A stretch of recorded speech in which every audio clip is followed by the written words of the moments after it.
إن الحمد لله نحمده ونستعينه ونستغفره ونعوذ بالله من شرور أنفسنا ومن سيئات أعمالنا من يهده الله فلا مضل له ومن يضلل فلا هادي له وأشهد أن لا إله إلا الله وحده لا شريك له وأشهد أن محمدا عبده ورسوله يا أيها الذين آمنوا اتقوا الله حق تقاته ولا تموتن إلا وأنتم مسلمون يا أيها الناس اتقوا ربكم الذي خلقكم من نفس واحدة وخلق منها زوجها وبث منهما رجالا كثيرا ونساء واتقوا الله الذي تساءلون به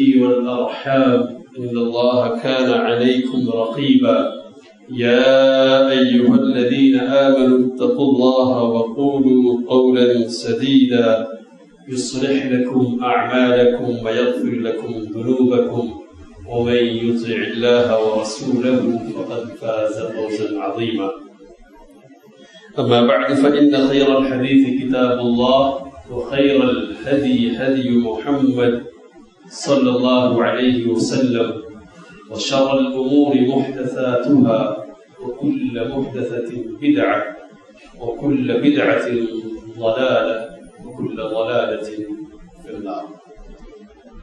أعوذ بالله السميع العليم من الشيطان الرجيم. بسم الله الرحمن الرحيم.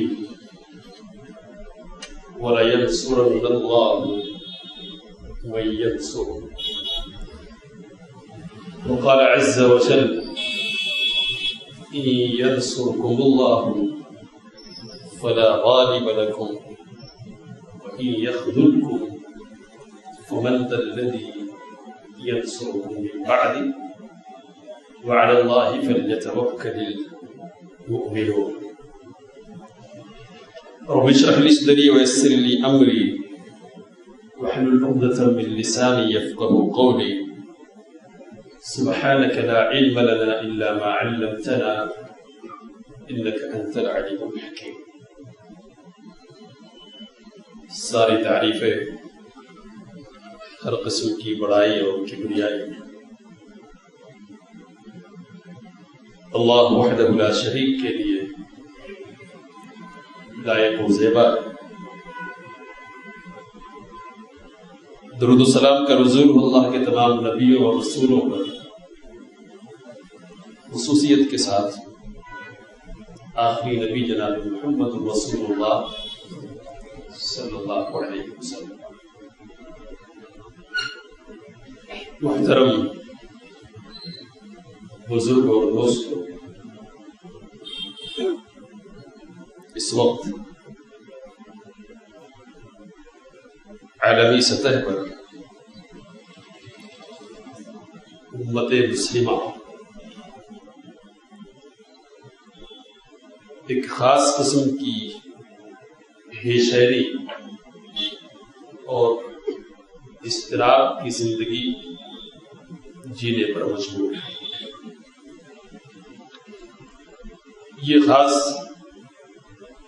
قسم کا اضطراب اور اس کی یہ بے چینی ان مناظر کی پیدا کردہ ہے جو میڈیا کے واسطے سے امت کے سامنے آ رہے اور بدترین قسم کی نسل کشی اور قتل و خریزی جو برما کی سرزمین میں پیش آ رہی ہے اس کی آنے والی تصویریں ہیں. میرے بھائیوں، میرے بزرگوں، مسلمانوں کی تکلیفوں اور مسلمانوں کے مسائل اور ان کی پریشانیوں کا ایک پہلا واقعہ تو نہیں ہے۔ شعور کی آنکھیں ہم میں سے بیشتر لوگوں نے جب سے کھولی اس وقت سے کچھ اسی قسم کے مناظر ہماری نگاہوں کے سامنے آتے ہیں۔ یوں کہنا چاہیے کہ شاید ہی کوئی غم دن ایسا طلوع ہوا ہو کہ جس میں مسلمانوں کے لیے خوشخبری کا کوئی پیغام ہو، اور شاید ہی کوئی شام ایسی آئی ہو جو غم کی کوئی خبر لے کر نمودار نہیں ہو۔ تسلسل افغانستان کا منظر، عراق کا منظر، یہاں ایک خاص قسم کی قوم نے مسلم پھولوں کی ہولی کھیلی، اور پھر ابھی پچھلے دنوں پہلے شام اور پھر مختلف فلسطین کے مناظر۔ تو شام میں ایک قوم نے مسلمانوں کو اپنے ظلم کا نشانہ بنایا، اور فلسطین میں ایک قوم ہے جو مسلسل مسلمانوں کو ظلم کی چکی میں پیستی رہتی ہے۔ اب ایک نئی قوم ابھر گئی،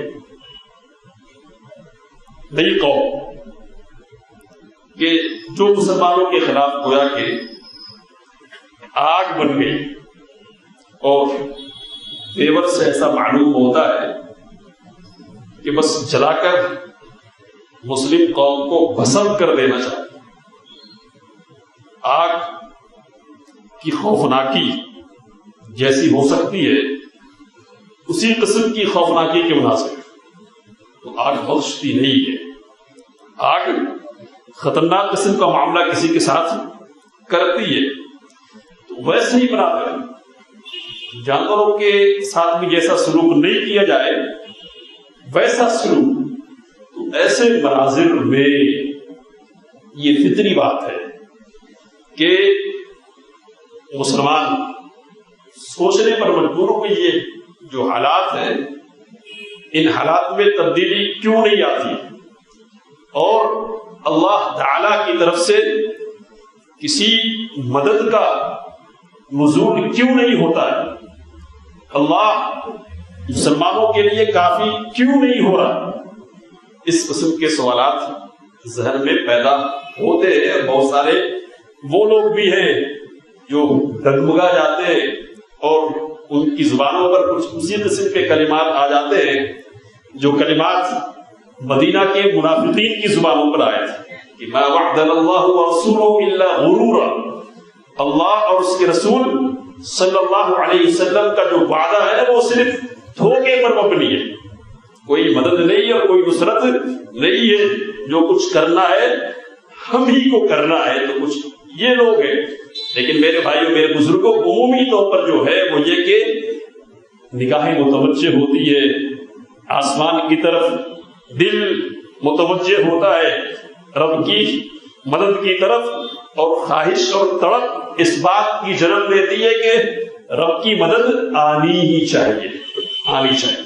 میرے بھائیوں میرے بزرگوں اس میں کوئی شک نہیں ہے کہ اسلام جب سے اس دنیا میں آیا، جب سے اس وقت سے حق اور باطل کی کشمکش اور لڑائی جاری ہے، اور مسلمانوں کو تکلیف پہنچانے کے واقعات پیش آتے رہے۔ ابتدائی دور میں بھی مسلمانوں پر مظالم ڈھائے گئے، بیچ کے ادوار میں بھی یہ سلسلہ جاری رہا، ہمیشہ جاری رہا، لیکن یہ کہ ایسا تسلسل اور بے چارگی اور بے بسی کے مناظر کا یہ دوام اور ہمیشگی دیکھنے کو نہیں ملا۔ اب تو بس مسلسل ہے، تو اس تسلسل میں اور توجہ ہوتی ہے، اور اللہ تعالیٰ کی طرف نگاہ اٹھتی ہے کہ اللہ مدد بھیج دے۔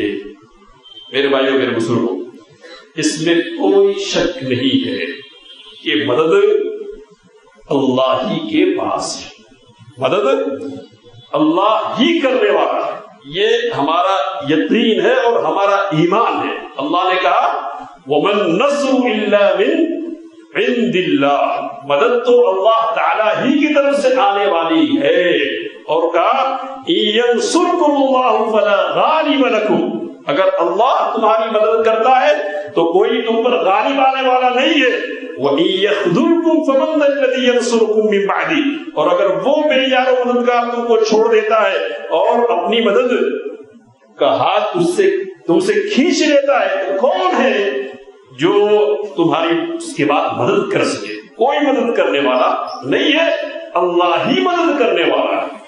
اور یہ بھی حقیقت ہے کہ اللہ نے مدد کی ہے، مسلمانوں کی مدد کی ہے۔ مدد کے بہت سارے مناظر ہیں، تو پہلے مدد کی، اب مدد کیوں نہیں ہو رہی ہے؟ وجوہات کیا ہے؟ جس پر ہم کو غور کرنے کی ضرورت ہے۔ مختصر انداز میں ہم اس پر غور کرنے کی کوشش کریں گے۔ ہم نے یہ بات سمجھ لی کہ مدد اللہ ہی کی طرف سے آنی ہے۔ اب ہم کو اس پر غور کرنا کہ اللہ کی مدد آتی ہے تو کیوں آتی ہے، کیسے آتی ہے؟ تو اللہ نے جس طرح قرآن کریم میں یہ کہا کہ مدد اللہ ہی کے پاس ہے اور مدد اسی کی طرف سے آنے والی ہے، اللہ نے اسی طرح یہ بھی بتلا دیا کہ مدد اللہ کن کی کرتا ہے اور کن بنیادوں پر کرتا ہے۔ کہا ان تنصروا اللہ ینصرکم، اگر تم اللہ کی مدد کرو گے تو اللہ تمہاری مدد کرے گا، اور کہا وَلَيَنْصُرَنَّ اللَّهُ مَن يَنْصُرُهُ، اللہ ایسوں کی مدد ضرور کرے گا جو اللہ کی مدد کرے۔ تو اللہ کی مدد کی جائے پہلے، پھر اللہ کی مدد آتی ہے۔ پہلے ادھر سے معاملہ ہو پھر ادھر سے معاملہ ہوتا ہے، پہلے ادھر سے پیش قدمی کی جائے اور یہ ثابت کیا جائے کہ ہم مدد کے مستحق ہیں، تو اللہ تعالیٰ کی مدد آتی ہے۔ استحقاق ضروری ہے مدد کے لیے۔ سوال یہ ہے کہ استحقاق کن بنیادوں پہ حاصل ہونے والا، کن بنیادوں پہ؟ تو اللہ نے کہا تھا سورۃ النور میں وعد اللہ الذین آمنوا منکم وعملوا الصالحات ليستخلفنهم في الأرض وليمكنن لهم دينهم الذي ارتضى لهم وليبدلنهم من بعد خوفهم أمنا، اللہ کا وعدہ ہے ان لوگوں سے جو ایمان لے آئے اور ان لوگوں سے جو اچھے اعمال کرے۔ اس بات کا وعدہ ہے لَيَسْتَخْلِفَنَّهُمْ فِي الْأَرْضِ، اللہ ان کو زمین میں خلافت عطا کرے گا، اللہ ان کو زمین میں حکومت بخشے گا، اور کہا وَلَيُمَكِّنَنَّ لَهُمْ، اور ان کے لیے ان کے اس دین کو مضبوط کر دے گا جس دین کو اللہ نے ان کے لیے پسند کیا ہے۔ وہ کون سا دین ہے؟ تو وَرَضِيتُ لَكُمُ الْإِسْلَامَ دِينًا، اللہ نے تمہارے لیے اسلام کو بطور دین پسند کیا ہے۔ اور کیا کہا؟ اور تمہارے خوف کو اللہ امن میں تبدیل کر دے گا۔ خوف کی حالت ہوگی امن میں۔ تو تین وعدے اللہ نے کیے۔ پہلا وعدہ کیا ہے؟ زمین میں حکومت کا۔ دوسرا وعدہ کیا ہے؟ اسلام کو غلبہ اور اقتدار حاصل ہونے کا، اسلام کے پرچم کے لہرانے کا۔ اور تیسرا وعدہ یہ ہے کہ خوف نہیں ہوگا، امن اللہ تعالیٰ دے گا۔ میرے بھائیوں میرے بزرگوں، تین وعدے ہیں یہ تین وعدے کن باتوں کے ساتھ مشروط ہیں؟ کن باتوں کے ساتھ؟ تو پہلے نمبر پر کہا ایمان چاہیے۔ ایمان کیا ہے؟ ایمان کیا ہے؟ اس کی حقیقت کیا ہے؟ تو ایمان کے ارکان ہے اپنے ہے ارکان، سب پر ایمان لانا چاہیے، لیکن ایمان کی حقیقت جو اصل ہے، اس کی روح جو ہے وہ یہ ہے کہ آدمی کا، بندے کا تعلق پورا کا پورا اس کے رب کے ساتھ جڑ جائے، اس کا پورا کا پورا اعتماد اس کے رب پر ہو۔ پورا کا پورا اعتماد رب پر کب ہوگا؟ کب؟ تو اس وقت ہوگا جب کہ یہ عقیدہ رکھا جائے کہ پورا کا پورا کنٹرول اور پورا کا پورا پاور کس کے پاس ہے؟ اللہ تعالی کے پاس ہے، اور جس کے پاس یہ پاور اور کنٹرول ہے اسی کا یہ حق ہے کہ اس کے سامنے ماتھا ٹیکا جائے، اس کے سامنے سر کو جھکایا جائے۔ یہ ایمان پہلی شرط ہے اللہ کی مدد کے لیے اور اللہ کے وعدے کی تکمیل کے لیے۔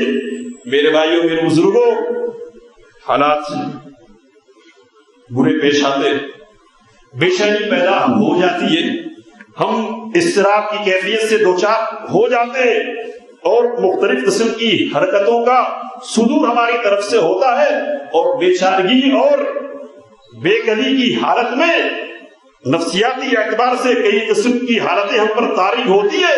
یہ وہ حالت ہوتی ہے کہ اگر اللہ سے تعلق مضبوط ہو آدمی کا تو وہ اللہ کے حوالے سے اپنے آپ کا جائزہ لیتا ہے، لیکن جب تعلق کمزور ہونا تو پھر وہ ادھر ادھر کے سہاروں میں گم ہو جاتا ہے اور ادھر ادھر کے تلاش میں سارے تلاش کرنے لگ جاتا ہے، اور ایسے ہی حالات ہوتے ہیں کہ وہ قومیں جو زوال پذیر ہوتی ہے، وہ قومیں کہ جن کی قسمت میں ہزیمت مقدر کر دی گئی ہوتی ہے ان کی بداعمالیوں کی وجہ سے، ان کی نگاہیں اپنے رب کی طرف اور رب کی طرف سے فرض کردہ اعمال کی طرف نہیں جاتے، ادھر جاتی ہے نگاہیں۔ تو کوئی ایسی انہونی بات خارج عادت بات پیش آ جائے، فوری طور پر کوئی ایسی بات پیش آ جائے کہ بس بم پھٹے اور سارا کا سارا معاملہ حل ہو جائے، کوئی ایسا شخص اٹھ کھڑا ہو جائے کہ جس کے پاس سارے مسائل کا حل ہو، ہم کو کچھ نہیں کرنا پڑے، وہ سارے مسائل حل کر دے۔ تو ایسے ہی حالات ہوتے ہیں جبکہ کوئی سربراہ اور تالے آزما قسم کا آدمی کھڑا ہوتا ہے اور کہتا کہ ہم تمہارے کیا ہیں؟ مسیحا ہیں، ہم تمہارے درد کے درما ہیں، اٹھ کھڑا ہوتا ہے، اور یہ زخم خوردہ قوم اپنے زخم کی وجہ پر غور کرنے کی بجائے اس جھوٹے ڈاکٹر اور مسیحا کی طرف پیچھے بھاگنے لگتی ہے۔ علاج اس کا تو نہیں ہوتا، اس کی مصیبت میں اور اضافہ ہو جاتا ہے۔ میں مرزا غلام احمد قادیانی کا نام آپ نے سنا، تو اس کے حوالے سے میں نے مطالعہ کیا۔ ایک شخص جس کی زندگی از اول تا آخر فریب کاری، مکاری، دغا بازی اور مختلف قسم کی معصیتوں سے لبریز ہے۔ ایسا شخص کیا ہے؟ نبوت کا دعویٰ لے کے اٹھ کھڑا ہوتا ہے، نبوت کا دعویٰ، اس کے ماننے والوں کی ایک پوری پارٹی تیار ہو جاتی ہے نا، اور ایسے بہت سارے لوگ پیدا ہو جاتے ہیں جو اس کو نبی مانتے ہیں۔ نبی، سوال یہ کہ ایسا شخص کہ جس کی عملی زندگی بالکل کرپٹ ہے اور لوگوں کی نگاہ میں بھی ہے، یہ اس شخص کو لوگوں نے نبی کیسے مان لیا؟ نبی چھوٹے درجے میں بات ہوتی تو در تسلیم کا نبی بھی ماننے کی بات کدھر سے آ گئی؟ تو علماء نے جنہوں نے جائزہ لیا ہے، جائزہ انہوں نے بتایا کہ وجہ کیا ہے، تو وجہ اس کی شخصیت میں نہیں ہے، وجہ امت کی حالت میں ہے۔ امت کی حالت کیا ہے؟ تو پیٹے جا رہے، کس اعتبار سے؟ سیاسی اعتبار سے پیٹے جا رہے، دینی اعتبار سے پیٹنے کا مطلب یہ کہ مسیحی مشنری ہے، ان کی طرف سے کوشش ہے۔ دینی اعتبار سے پیٹے جانے کا مطلب یہ ہے کہ آریہ سماج کے لوگ ہیں، ان کی طرف سے دبایا جا رہا ہے، کبھی رسول اللہ صلی اللہ علیہ وسلم پر اعتراض کیا جا رہا ہے، اور آپ جانتے ہیں کہ رنگیلا رسول جیسی کتاب اس زمانے میں لکھی گئی ہے، اور پھر ستیہ تت پرکاش جیسی کتابیں لکھی جا رہی ہے، اور مسلمانوں کے عقیدے پر ایک ایک کر کے اعتراض اٹھایا جا رہا ہے، اور پوری تاریخ کو کٹگھڑے میں کھڑا کرنے کی کوشش ہو رہی ہے۔ تو دینی اعتبار سے بھی پریشانی، سیاسی اعتبار سے بھی ہزیمت اور شکست کا سامنا، ذہنی طور پر پریشانی ہے۔ اب ایسے میں کوئی شخص اٹھتا ہے جو درد کا درما لیے ہوئے، تو یہ شخص اٹھتا ہے اور کہتا کیا ہے کہ میں ایک ایسی کتاب لکھنے جا رہا ہوں کہ جس میں 50,000 دلائل ہوں گے اسلام کی حقانیت پر۔ 50,000 کتنے؟ 50,000 دلائل ہوں گے، 50 یا 500، مجھ کو شدہ چاہیے تو ماحول بنایا اس نے، مناظرے کیے، ان سے ان سے للکارا، ان کو للکارا، تو کبھی آریہ سماجیوں کو للکارا، کبھی عیسائیوں کو للکارا، ماحول بنا لیا۔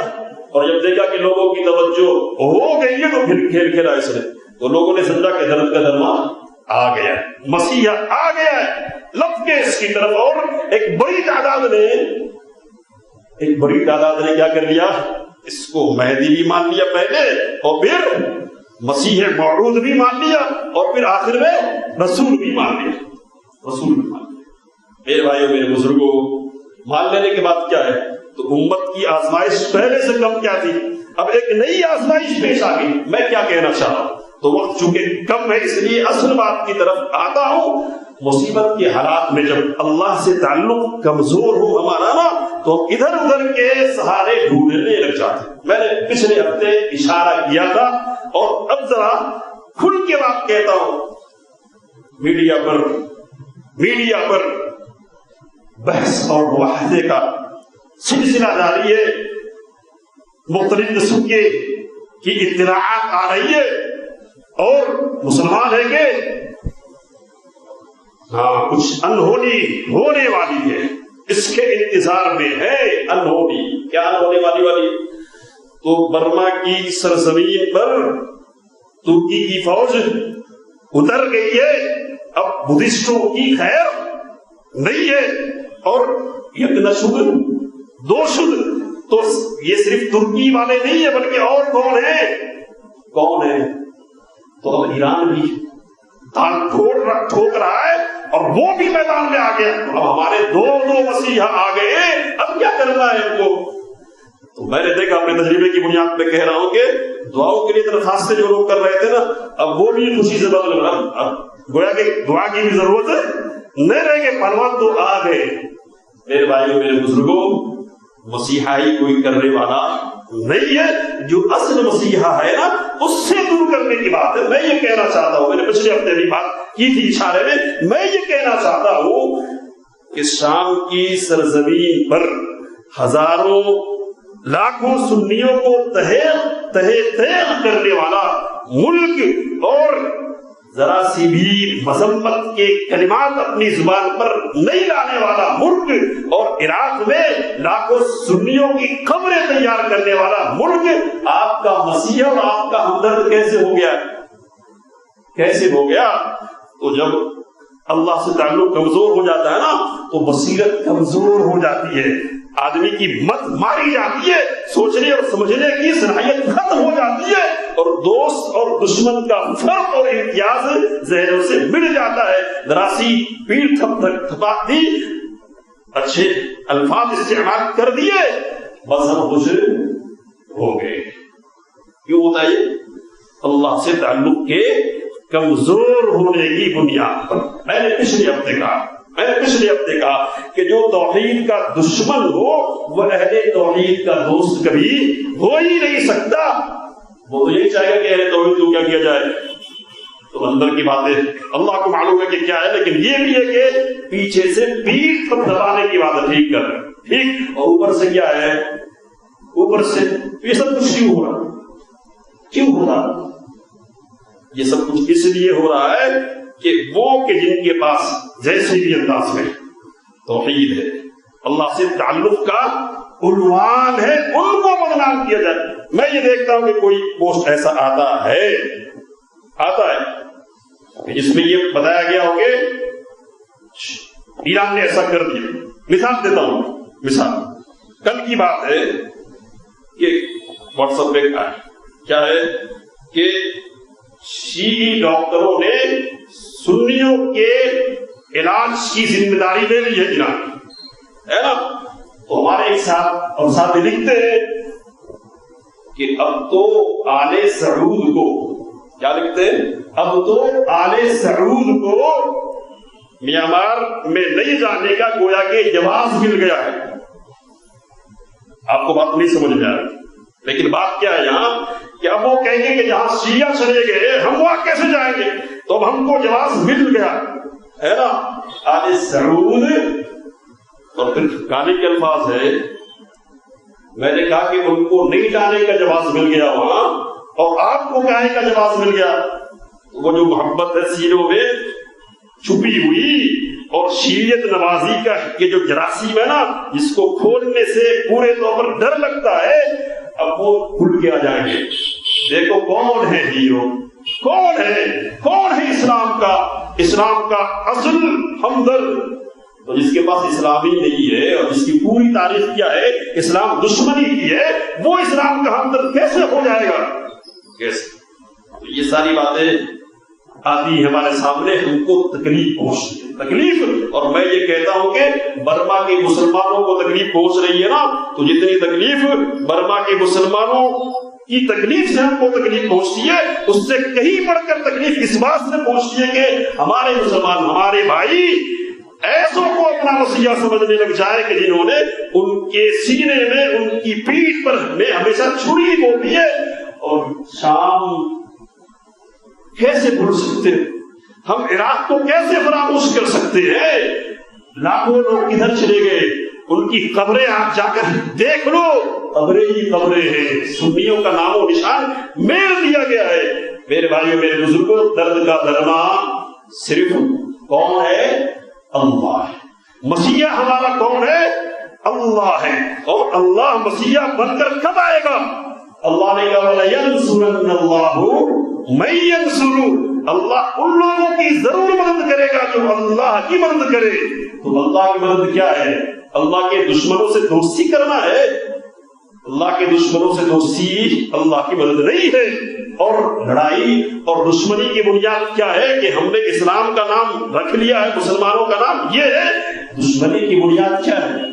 کیوں لڑتے، کیوں مارا جاتا ہے؟ تو لوگ یہ کہتے ہیں کہ اس بنیاد پہ وہاں ذخائر ہیں، گیس کے ذخائر ہیں، تیل کے ذخائر ہیں، یہ ذخائر ہیں، ان پر قبضہ کرنے کی بات ہے، وغیرہ وغیرہ. قبضہ کرنے کی باتیں ہوں گی، لیکن اصل جو لڑائی ہے وہ کیا ہے؟ وہ فکر کی لڑائی ہے، وہ عقیدے کی لڑائی ہے. کوئی ہم سے اس لیے نہیں چڑھتا. مسلمان نام رکھ کر اگر ہم دوسروں کا نام چھپنے لگ جائیں تو ساری دشمنی ختم ہو جائے گی. ہاں، ایسے مسلمان ہیں جو جمتے ہیں اور ان کو واہوائی کی جاتی ہے کہ نہیں آپ مسلمان، آپ پکے ہو. پکے کے آگے میں نہیں بولنا چاہتا، پکے ہو. تو اصل جو لڑائی کی بنیاد ہے وہ کیا ہے؟ وہ ہے عقیدہ، وہ ہے فکر. اس فکر کے سلسلے میں ہم کو کتنی فکر پیدا ہوئی اس پر غور کیجیے. حالات خراب ہو جاتے ہیں، فکر دامنگیر ہوتی ہے، پریشانی ہوتی ہے، لیکن ہم حالات کے خراب ہونے کی جو وجوہات ہیں ان پر کس حد تک غور کریں؟ ہم نے غور کیا یہ جو حالات پیش آ رہے ہیں ان کے اسباب کیا ہے، اور پھر ہمارے ساتھ وہ اسباب تو نہیں ہے. ہم اللہ کے لیے کتنی محنت کر رہے ہیں اور اللہ کے دین کے سلسلے میں ہم کس قدر فکر مند ہیں کتنے؟ تو نہیں، بالکل نہیں ہے. اور پچھلے ہفتے میں نے تقریر کی، ہمارے ایک ساتھی نے کہا کہ آپ نے تقریر کی ہے، باتیں آپ نے اچھی کی ہے، لیکن عملی اعتبار سے آپ کے پاس کون سا پروگرام ہے؟ عملی اعتبار سے تو یہ تو چپ ہونے والی بات ہے، اس میں کوئی شک نہیں ہے. عملی اعتبار سے کیا ہے ہمارے پاس؟ ہے کچھ؟ کوئی پروگرام ہے اپنوں میں کام کرنے کے لیے، غیروں میں کام کرنے کے لیے؟ ہم فکر مند ہوتے ہیں، مشورہ کرتے ہیں، تیاریاں ہو رہی ہیں ہمارے خلاف، ایسا ہو رہا ہے. ہم کو بھی تیاری کرنی چاہیے. تیاری کرنے کا مطلب یہ کہ ہمارے پاس بھی وسائل ہو، وغیرہ وغیرہ. یہ سارے وسائل ہوں گے، لیکن اصل وسیلہ اگر نہیں ہوگا نا تو کچھ بھی کام آنے والا نہیں ہے. ہم نے تعداد کی بنیاد پر نہیں لڑی ہے، ہم نے وسائل کی بنیاد پر مقابلہ نہیں کیا ہے. وسائل بھی تھے، تعداد بھی تھی، سب کچھ تھا، لیکن اللہ نہیں تھا تو بھاگ پڑے ہوئے تھے. اللہ نے کہا وَلَقَدْ نَصَرَكُمُ اللَّهُ فِي مَوَاطِنَ كَثِيرَةٍ وَيَوْمَ حُنَيْنٍ إِذْ أَعْجَبَتْكُمْ كَثْرَتُكُمْ فَلَمْ تُغْنِ عَنكُمْ فِئَتُكُمْ شَيْئًا وَضَاقَتْ عَلَيْكُمُ الْأَرْضُ بِمَا رَحُبَتْ. اللہ نے بہت سارے موقعوں پر تمہاری مدد کی، بہت سارے موقعوں پر. حنین کے دن بھی اللہ نے تمہاری مدد کی، لیکن آج کا دن وہ دن تھا جب تمہیں اپنی کثرت پہ گھمنڈ ہونے لگ گیا. ہاں، پہلے بدر میں 313 1000 مقابلہ. احد میں کیا ہے 1000 اور 3000 مقابلہ. ہر جگہ ہم کم تھے لیکن جیتتے رہے. آج تو معاملہ برعکس ہے نا, آج ہماری تعداد زیادہ ہے. اللہ نے کہا تعداد تمہاری کام نہیں کرتی, یہاں اللہ کی مدد کام کرتی ہے. گھسے تیروں کی بوچھار ہوئی تو بھاگ کھڑے ہوئے. کہا کہ پھر کس نے سنبھالا؟ کس سے؟ تو وہ اللہ تھا, اللہ جس نے تم پر سکینت اتار دی اور فرشتوں کو تمہاری مدد کے لیے اتارا. میں یہ کہہ رہا تھا کہ اصل وسیلہ یہ ہے, اور یہ وسیلہ کیا ہے, کہاں سے آئے گا؟ تو اللہ کے دین کی مدد کرنے سے. جن لوگوں نے اللہ کے دین کی مدد کی ٹھانی, اللہ نے ان کی مدد کی ہے. امام ابن تیمیہ رحمۃ اللہ علیہ کا قصہ میں سنایا کرتا ہوں اور پھر سناتا ہوں, بات ختم کرتا ہوں. امام ابن تیمیہ رحمۃ اللہ علیہ کے زمانے میں تاتاریوں کی انوار ہے, ہر طرف مسلمانوں کو پیس کر رکھ دیا. بزدلی کے ایسے مناظر ہیں کہ آج بھی وہ واقعہ نگاہ سے گزرا. ایک تاتاری ایک مسلمان کو پکڑتا ہے, پکڑ تو لیا لیکن اس کے پاس مارنے کے لیے کاٹنے کے لیے کچھ نہیں ہے. کہتا یہی رکنا, یہاں سے بھاگنا نہیں, میں ابھی آتا ہوں ہتھیار لے کر بھی تیرا کام کروں گا. یہی ٹھہرا, یہ انتظار کر رہا, آئے گا مارے گا. اتنی توفیق نہیں مل رہی ہے کہ جب تک وہ آئے گا تب تک میں بھاگ جاتا ہوں. تو بھاگنے کی سوچ بھی پیدا نہیں ہو. مجھ سے ایسی مسلط, ایسے حالات ہے, لڑنا ہے, ان سے لڑنا ہے, جن کا ایسا خوف مسلط ہے. بادشاہ وقت سے امام ابن تیمیہ رحمۃ اللہ علیہ کی بات ہو رہی ہے. کہتے ہیں کہ میں لڑوں گا اور صرف توحید والوں کے ساتھ لڑوں گا. بادشاہ پریشان ہے کہ کون توحید والے اور کون توحید والے نہیں ہیں, ہم کو کیسے معلوم ہوگا؟ تاکہ میں جانتا ہوں, میں فیلڈ میں ہوں نا, لوگوں سے تعلقات میرے ہیں, میری بحثیں ہوتی ہے, لوگ مجھ سے لڑنے آتے ہیں نا عقیدے کی بنیاد پہ. مجھ کو معلوم ہے کہ کس کا عقیدہ کون سا ہے. کتنے لوگ آئے؟ تو لکھتے 700 لوگ آئے. بادشاہ نے کہا اتنی تھوڑی سی تعداد, ان کے ساتھ لڑیں گے, کیسے کامیابی ہو سکتی ہے؟ تاکہ لڑیں گے اور جیتیں گے, لڑیں گے اور جیتیں گے. بادشاہ نے کہا انشاءاللہ تو کہہ لیجئے. کہا کہ انشاءاللہ اس وقت کہا جاتا ہے جبکہ ہونے کے سلسلے میں تزلزل کی بات اور شک کی بات ہو. یہاں تو شک ہے ہی نہیں. وَلَا يَنْصُرَنَّ اللَّهُ مَن يَنْصُرُ, اللہ کی مدد کرتا ہے جو اللہ کی مدد کرے. توحید کے ساتھ نصرت ہے, مدد ہے. ادھر ادھر کی باتیں کر کے سال گزر گئے, بلکہ صدی گزرنے والی ہے, کچھ بھی ہم نہیں کر پائے. لیکن جنہوں نے توحید پر محنت کی تھی, بات کہہ رہا ہوں آخری بات, توحید پر محنت کی تھی, ان کی ایک مملکت ہے جہاں اسلام کے بیشتر احکام پر عمل ہوتا ہے. ہم یہ نہیں کہہ سکتے کہ وہ معصوم ہے, نہ ہمارا عقیدہ ہے. اور یہ ساری باتیں جو ہم کہہ رہے ہیں, اس سے پہلے بھی کہتے رہے کہ ہم اس لیے نہیں کہہ رہے کہ ہمارے پاس کچھ آتا ہے جیسا کہ لوگ کہتے ہیں, اس لیے نہیں, اس لیے کہ تعلق اس سے ہے. توحید کی بنیاد پر ہمارا ربط ہے. کوتاہیاں کمیاں ہوں گی, ہم اس سے انکار نہیں کر سکتے, اور ہر اچھے اور برے میں ساتھ دینے کے لیے ہم تیار بھی نہیں ہے. لیکن رب کی توحید سے ہم کو محبت, اور جو اس توحید سے محبت کرے ہم ان سے محبت کریں گے. کہ اللہ کا ہم سے تقاضا ہے کہ آپ اہل ایمان سے محبت کرو. تو اس پر محنت ہوئی. ایک خطہ ہے, امن والا خطہ ہے. ہم نے کیا کیا؟ تو جو امن والے خطے تھے نا, ہم نے اپنی کوششوں کے نتیجے میں امن کے خطوں کو بھی کیا کر دیا, بے امن والا بنا دیا, تہور بالا کر کے رکھ دیا. اللہ نے موقع دیا تھا اس دعوت کو اپناتے, اس کے ساتھ ہو جاتے, آگے بڑھتے, لیکن نہیں کیا. دشمنی ایسی پڑ گئی ہے کہ گالی دینے کا کوئی بھی موقع آتا ہے ساتھ سے جانے نہیں دیتے, دوسروں کی پیٹھ تھپتھپاتے ہیں اور اہل توحید سے بغض اور عداوت کا اظہار کرتے ہیں. کیوں ہو رہا ہے یہ؟ اللہ کو حقیقی طور پر نہیں پہچاننے کی وجہ سے اور توحید کی حقیقی محبت سینے میں نہیں ہونے کی وجہ سے. اللہ ہم سب کو عقل سلیم عطا کرے اور وہ دل عطا فرمائے کہ اس میں اس کی توحید کی محبت ہو. وہ محبت کے جو تڑپے پھڑکے تو اسی کے لیے تڑپے اور پھڑکے, اور جس میں ایسی بے چینی ہو کہ جو شرک کو دیکھ کر بے قرار ہو جائے, اس کے لیے کچھ کرنے کا جذبہ اس میں پیدا ہو, اور اللہ اس کے اسباب بھی پیدا فرما دے. آمین. واسطہ إن الحمد لله نحمده ونستعينه ونستغفره ونعوذ بالله من شرور أنفسنا ومن سيئات أعمالنا من يهده الله فلا مضل له ومن يضلل فلا هادي له وأشهد أن لا إله إلا الله وحده لا شريك له وأشهد أن محمدا عبده ورسوله. أما بعد فأعوذ بالله من الشيطان الرجيم. بسم الله الرحمن الرحيم. إن الله وملائكته يصلون على النبي يا أيها الذين آمنوا صلوا عليه وسلموا تسليما. اللهم صل على محمد وعلى آل محمد كما صليت على إبراهيم وعلى آل إبراهيم إنك حميد مجيد. اللهم بارك على محمد وعلى آل محمد كما باركت على إبراهيم وعلى آل إبراهيم إنك حميد مجيد. اللهم انصر من نصر دين محمد صلى الله عليه وسلم واجعلنا منهم، واخذل من خذل دين محمد صلى الله عليه وسلم ولا تجعلنا منهم. آمين. عباد الله رحمكم الله، إن الله يأمر بالعدل والإحسان وإيتاء ذي القربى وينهى عن الفحشاء والمنكر والبغي يعظكم لعلكم تذكرون. اذكروا الله يذكركم وادعوه يستجب لكم ولذكر الله تعالى أولى وأعز وأتقوا.